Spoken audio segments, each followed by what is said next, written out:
All right, so this is a bit of a sad story. It's got many angles, many layers. Again, it's one of those where what is the right answer? Well, we've got a moral answer, we've got a financial answer, we've got many different answers, and all of them are mutually exclusive, if you will. From NBC News, we'll read it and we'll discuss it as we go. Hospital can take 11-month-old girl in Texas off life support, judge rules. Family to appeal. Hospital's quote is this: "Our doctors and nurses have done everything humanely possible to save Tinsley's life," the hospital said of Tinsleelewis, who was born with a rare heart defect. She is on a respirator. She's on a machine that helps her heart pump. The hospital is saying that they believe that she is in pain, and they have her heavily sedated. And there are a lot of morals to this. I mean, as we go through this, imagine if it was your 11-month-old child, or not even your 11-month-old child, anybody in your family, or anybody in the world that you care about, or even you. And we'll get to the part where you matter as well. So, and this loved one is alive, and the hospital can just take them off life support and let them die. And I understand there's cost. I understand there's, will she get better? Is she a vegetable? Is her life viable?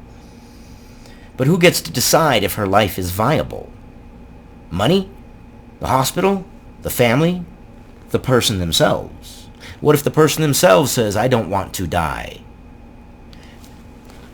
Let's read this. A judge on Thursday gave a hospital permission to take an 11-month-old girl off life support against her family's wishes in a closely watched case that has drawn the state's attorney general and Texas right to life. The family of Tinsleelewis plans to appeal the ruling. Damn right, I would too. You know you would as well if it's someone that you care about. The part that really sucks is we can't get the girl's input. And I don't even know if she would be old enough, if she could give her input, if she would understand the nature of the decision. She's very young. And God, I feel for the family. I really do. I really do. And it's, what do you do? Do you take a risk and do you say, hey, let's keep her alive in hopes that something can happen in the future? Here's an example.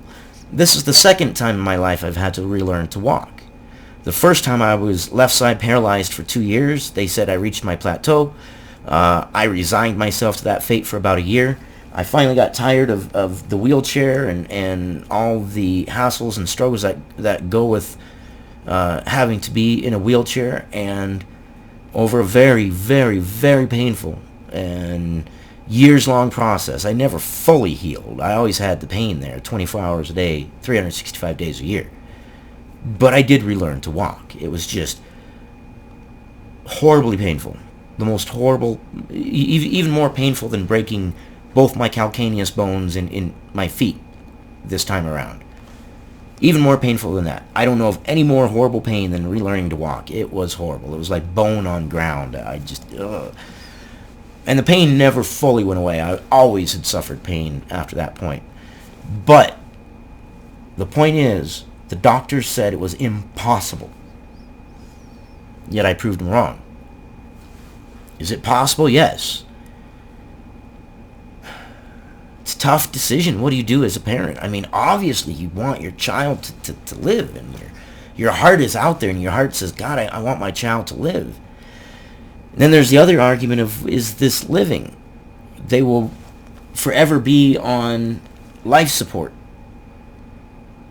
Is she in pain? I mean, God, there's so many layers to this. It's a sad story. Tinsley's mother, Trinity Lewis, said she was heartbroken by the judge's decision. The judge basically said Tinsley's life is not worth living.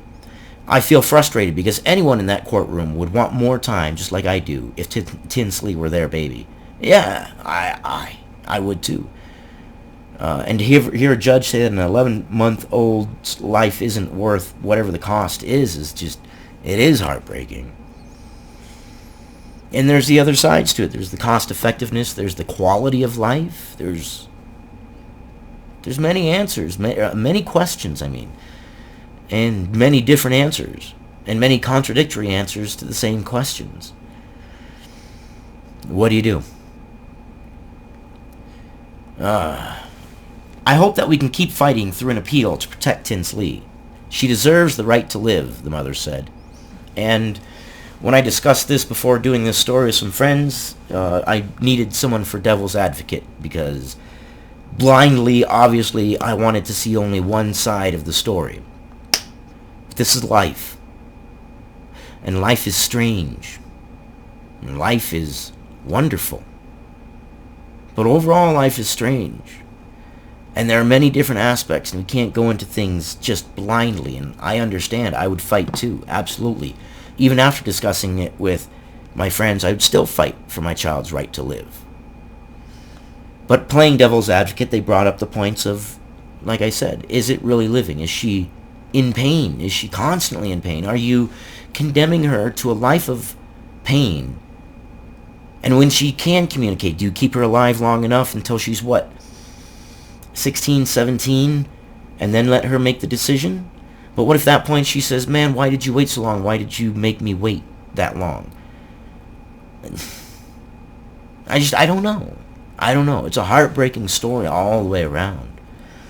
But my personal opinion end all is yes, I would fight for my child's right to live. I would. I would do whatever it took.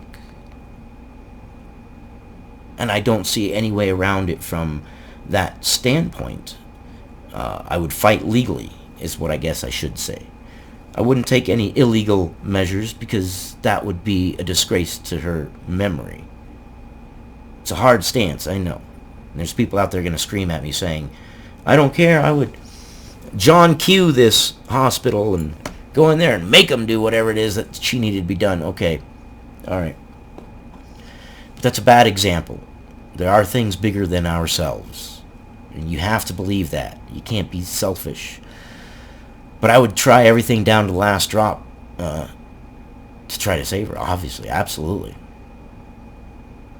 It's crazy to think that a judge can put a value on her life like that. But then again, like I said, what if she is in pain? It's a tough one. And I definitely need your guys' comments on this to kind of ground it and ground the story in my head and think logically. Because it's hard to think logically when you have emotions like this, you know? She's a beautiful baby. I mean, she's a beautiful baby. Tinsley was born prematurely in February with a rare heart defect. She hasn't left the Cook Children's Medical Center in Fort Worth since birth, according to the hospital. In July, she went into respiratory rest and has since been on a machine that replaces the function of her heart and lungs, in addition to being on a ventilator. Doctors also believe she's in pain. They believe, but they don't know? Is that what we're supposed to take from this?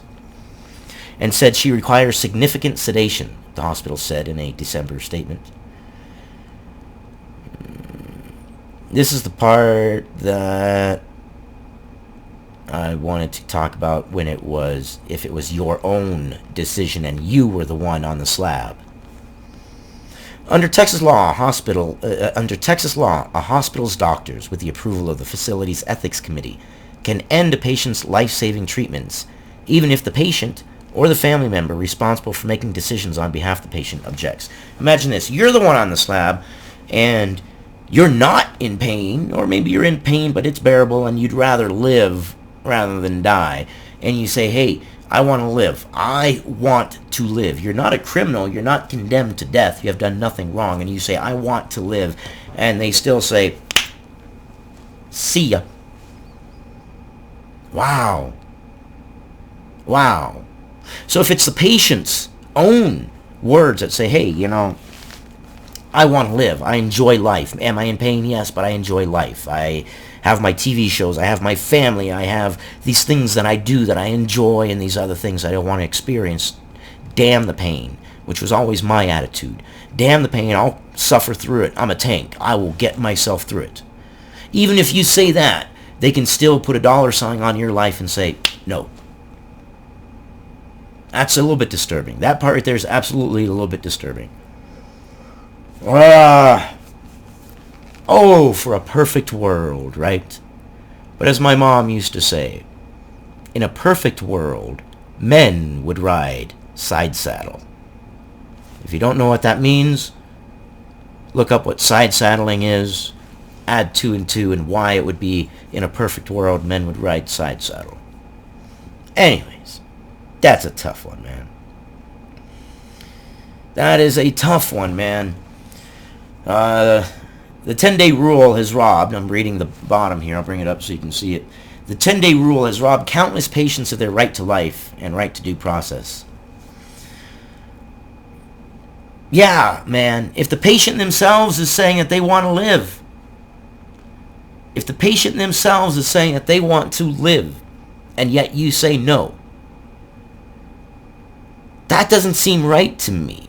And tell me if I'm wrong. If I'm wrong, you tell me. Tell me that I'm wrong. Convince me. I have an open mind on everything. To me, that just seems, I don't know. You're putting money ahead of lives, and that's not right. I don't know. Someone play devil's advocate for me. Someone out there has a good point on why the hospital is correct.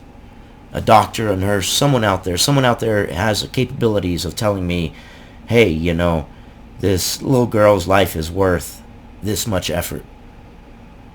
What if she wants to live? What if maybe it's not a life to us, but it's a life to her? Who are we to put a value on what someone else believes their life is worth? I don't know. Maybe I'm wrong. I could be wrong. It's a tough story, man. It's a heartbreaking story. Leave your comments and let me know what you think, man. That's all I got on it. I'll see you guys in the next one.